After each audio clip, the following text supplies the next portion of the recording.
I was at the bottom of this tank, April 14, 1989. And I start slowly but steadily climbing upwards, trying to save my own life. At the top, I can see a white light 17 feet above me, and I see a hand stretching down. And I climbed those 17 feet with everything I had, and I held it.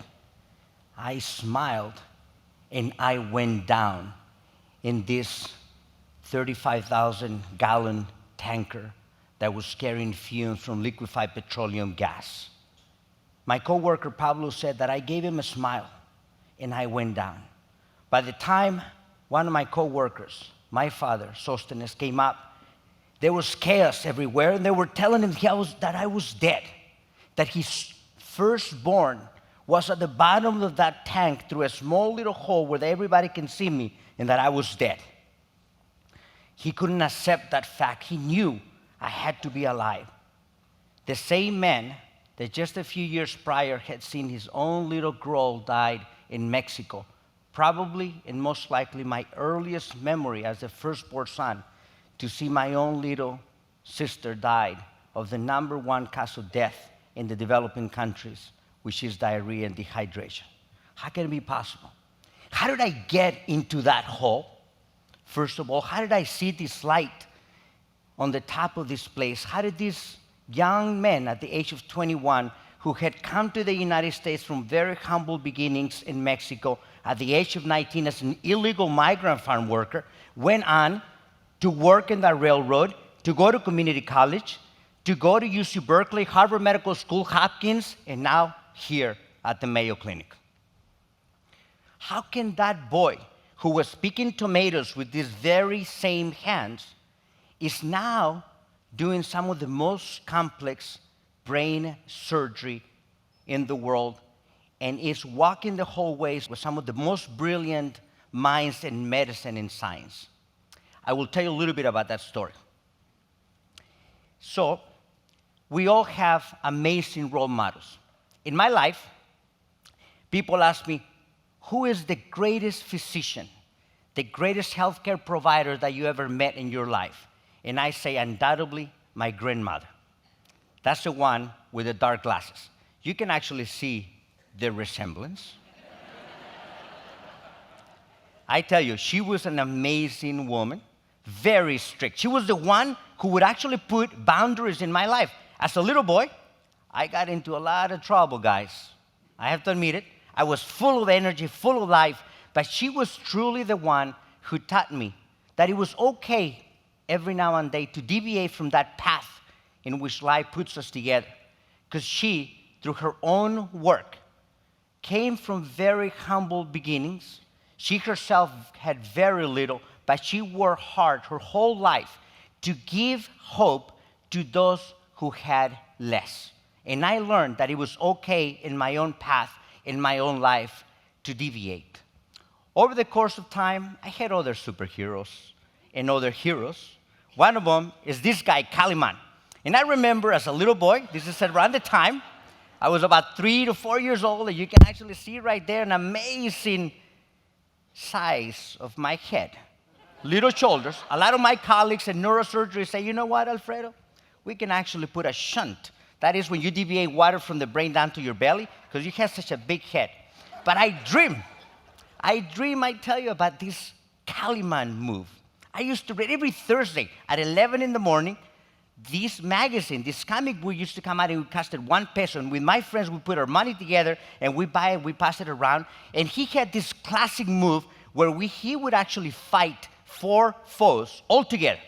And he would actually do the Kaliman move, which is as follows. You had 4 people, 2 in the front, 2 in the back, and then you jump like a panther in the air, hit 2 with your hands and 2 with your feet. And these kids were just really being tough on us. So I tell my 3 cousins and my brother, Eduardo, Antonio, Arturo, and my brother Gabriel, I say, guys, we can't take it anymore. These guys are really giving us a hard time. They're taking advantage of us. I am going to practice the Kaliman move so we can get him back. And my brother and my cousin says, you're going to hurt us. I said, relax, guys. I'm only going to tap you. So here I am. I jump up in the air, and boom, I don't hit anybody. I landed on my face. I turn around. All the kids are looking down, and they are bursting in laughter. And I run to the house, and I'm crying, and I'm doing all this kind of stuff. And my mom says, son, what's wrong? Mom, today all my dreams were shattered.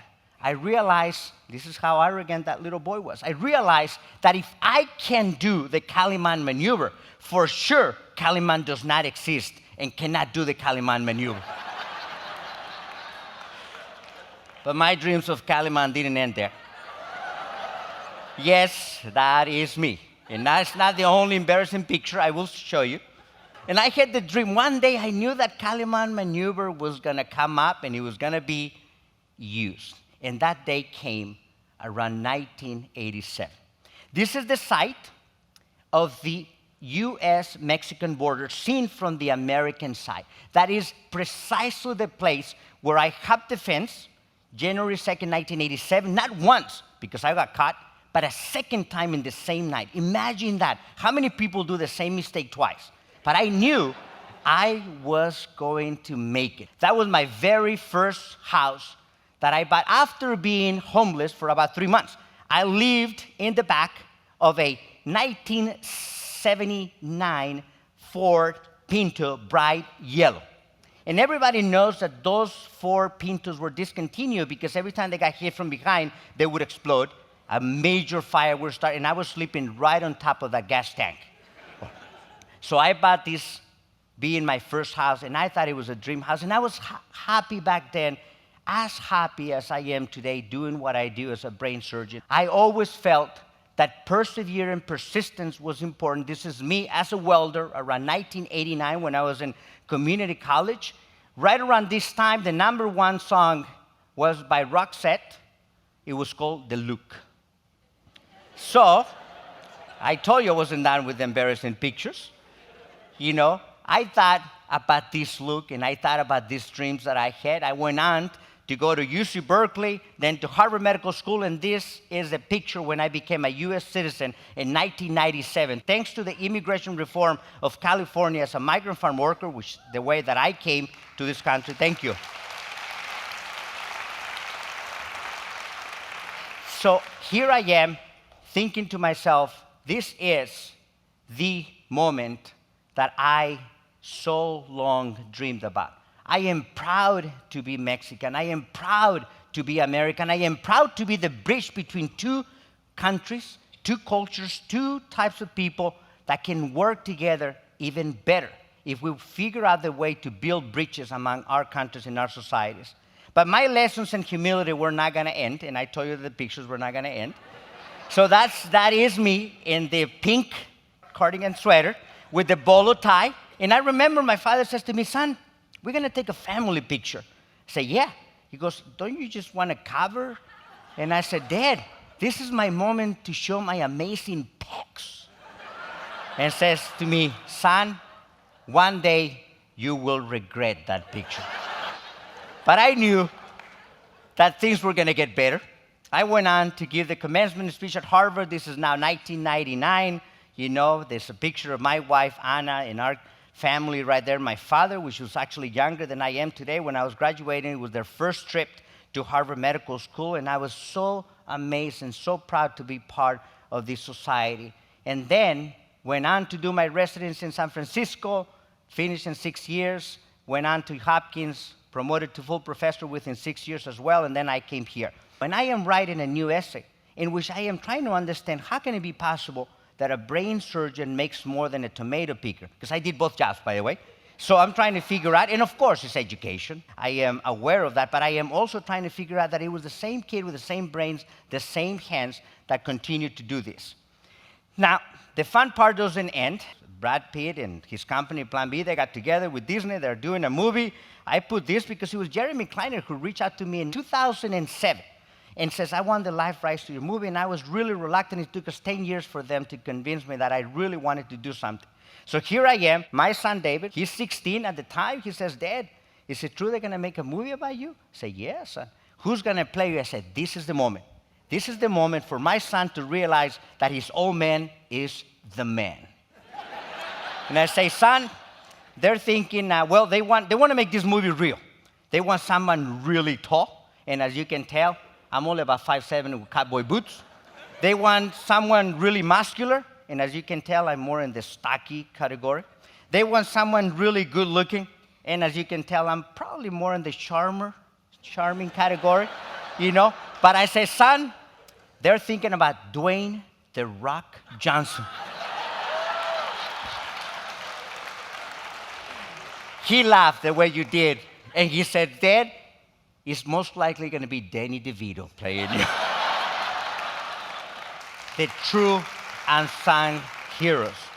Our patients, in my work, I work with the most dangerous type of disease, which is cancer. Cancer will kill about 13 million people by the year 2030. It will be the #1 cause of death in the world. My role as a brain cancer researcher and as a brain surgeon is to try to tame the king of those cancers, which is brain cancer, to try to make it a disease that is controllable. The way that I think about this is the way that I think about it in our house. This is the king of the house. His name is Leonardo Spider-Man Quinones. Everybody knows he is large and in charge, and no one messes with him. The dogs, Rocky and Apollo and Luna, the other cat, they wouldn't mess with him. But he is controllable. We still have the possibility of making the most aggressive cancer a controlled disease. I think about the work that we do together here in your backyard. We produce tons of innovation, technology, books. I've been the main editor, but this is our work. I am surrounded by many, many people that continue to push me and challenge me every single day to change the world. And this is the work that we are putting together, journal after journal, cover after cover, book after book, because we believe that that's the only way that we're going to find new cures. We believe in education and empowering. And over the last few years, I, with our team of colleagues, created a foundation that is 501c3 that we have done over 100 surgeries around the world. Some of the most complex surgeries where I bring a team of 15 to 20 healthcare providers and the most amazing surgeons in the world. And we do that just like my grandmother did, for free. We give hope to those who have very little. Hope is extraordinarily important in my life. Healing, opportunity, persistence, and patience. You've seen it through my own life. Education and empowerment. This reminds me of a quote from the Hunger Games. Yes, the trilogy. I read all 3 of them. President Snow tells about Katniss Everdeen that the only emotion that is more powerful than fear is hope. Yes, I believe and I hope, and I am afraid every single day, whether I am in the laboratory and the surgical OR, I am afraid of what's going to happen. I use that fear as the energy that empowers me to build more hope to change the world. I leave you with this picture. Remember, the other one was from the American side, looking at the border between Calexico and Mexicali, where I have the fence. That is exactly the same place where I have the fence, but it's now last year taken from the Mexican side. And this was done by an Emmy Award and Peabody Award winner, Richard Chisholm, who took this picture as part of a documentary that he's been making and sent it to me. And I remember at the moment that I was walking away from that, he asked me, how do you feel? And I said, Richard, I couldn't do it today. And he says, you're getting old. And he says to me, and I don't mean old in age, it's just your dreams. You are getting satisfied with the status quo, he said to me. And I look at this picture all the time, every single time that I think about our dreams. I go back and I think about determination, resilience, excitement, admiration, mentorship, all of them leading to strength so we can change this world, so we can make this world a better place for our future generations. Thank you very much. Have a great day, guys.